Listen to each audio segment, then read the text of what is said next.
pinaka maayos na implementasyon ng mga programa pagdating sa pagsugpo ng illegal na droga. Pinakamarami rin po na naging accomplishment. Second to Lucena. Ang takip po ninyo, napakilaki ng Lucena compared sa Infanta, pero tayo pa yung pumangalawa. Kaya really business pagdating sa trabaho ito. Dahil marami na po kaming sumbong na naririnig, marami yung mga lumalapit sa atin. So inaayos namin yung sumbungan, pero sa pagkakataon ito, pamalitan na ninyo, balik tayo sa dati, maglilinis po tayo. Hindi lamang physical, pati yung kinakailangan talaga i-apprehend para makaiwas tayo sa paglaban ng krimen.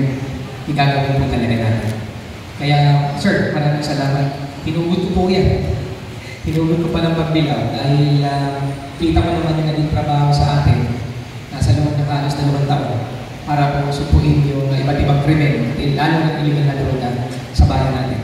So, speaking of illegal drugs, so bago tayo magtrabaho, so I'll be signing an executive order stemmed from an ordinance introduced by Consul Junjun Mortis before.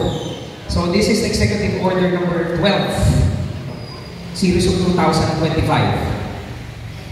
So this executive order institutionalizes a drug-free workplace policy in the local government of Infanta, Quezon. May ordinansa na po tayo nito. Ay iinggitin pa natin. Including the conduct of authorized drug testing for all employees, elected local officials, kaya pangunahan po namin, and appointed public officers and for other purposes. So hindi ko na isa-isahin yung mga justifications, but definitely this is stemmed from the municipal ordinance na meron po tayo at executive order ng Palasyo noon number 66. So, now therefore, I, Lord Arnel L. Romanto, Municipal Mayor of the Municipality of Infanta, Quezon, by virtue of the powers vested in me by the Local Government Code of 1991 and other existing laws, do hereby institutionalize a drug-free workplace policy in the local government of Infanta, Quezon, and hereby authorize the conduct of authorized drug testing for all employees, including elected and appointed local officials of Infanta, Quezon, in accordance with the existing laws, circulars, resolutions, and ordinance. This executive order shall take effect immediately upon approval. So, order, that this 21st day of July 2025 in Infanta, Quezon.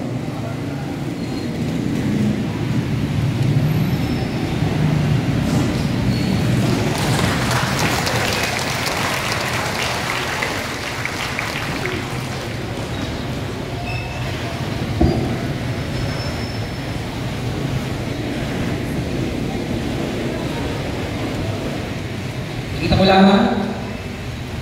So hindi po na kayo aalis ngayon. Lahat tayo nandito will be subjected to drug test. Ano po?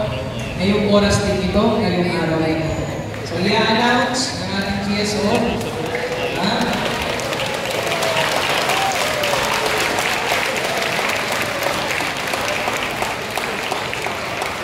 We have a policy, lalo sa mga probationaries natin, job orders natin, may one-strike policy tayo. So kung kayo po, dahil sa ordinansa at executive order natin ay mapatunayan na gumagamit ng pinagbabawal na droga, subjected po kayo sa assessment natin. Okay.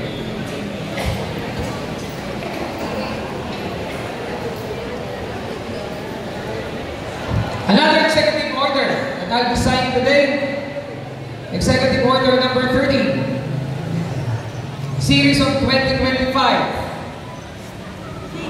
This executive order implements a zero tolerance policy on corruption and institutionalizing integrity, accountability, and good governance in the municipality of Infanta. Ito, basahin mo mabilis. Section 27 of the Article 2 of the 1987 Constitution states that the state shall maintain honest and integrity in public service and take positive and effective measures against graft and corruption.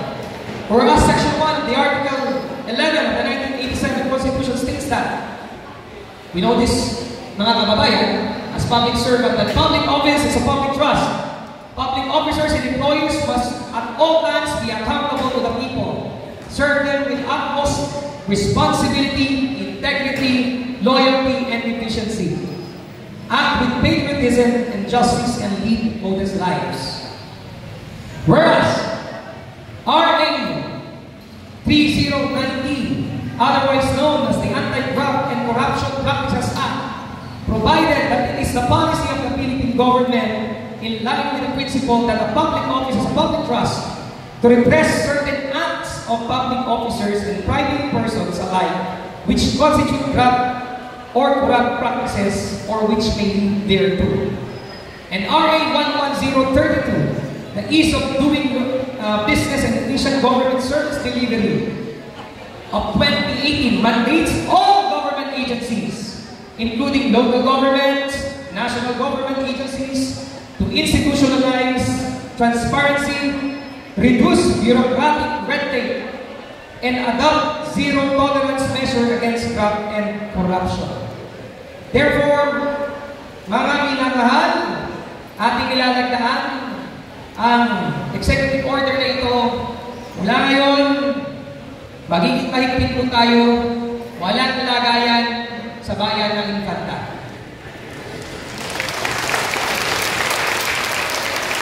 Sino mang empleyado o parte ng institusyong ito, kahit kami, na marinig ninyo, na mapasambot at mapatunayan na tumatanggap ng kickback, humihingi ng komisyon, parurusahan po ng batas, magiging mahigpit po kami yan, lalo lang si admin.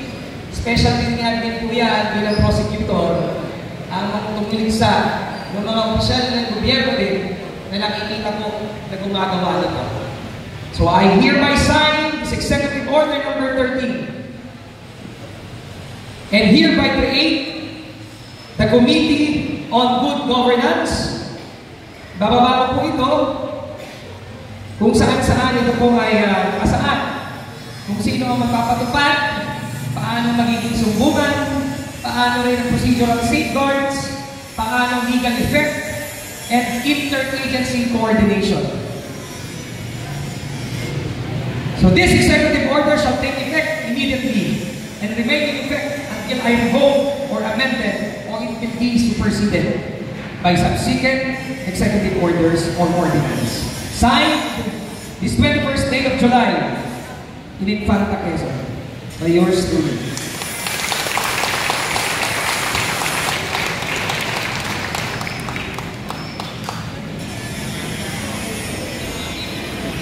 So ito muna yung dalawang executive orders natin. Copy furnish lahat, mamaya lahat ng opisina. Yan, simula na tayo. Kasama natin ngayon ang ideya para mag-implement po ng ating drug testing. Alam mo lang natin sa mga kliyente natin sa labas, activities namin ito. Kung meron po tayo ng kliyente nasa labas, papapasukin na. Wala naman galing. Wala nagtago. Meron po kayo hindi mapaihin. Meron po tayong tubig sa gilid. Ano po? So pwede po kayo uminom ng uminom. So unahin po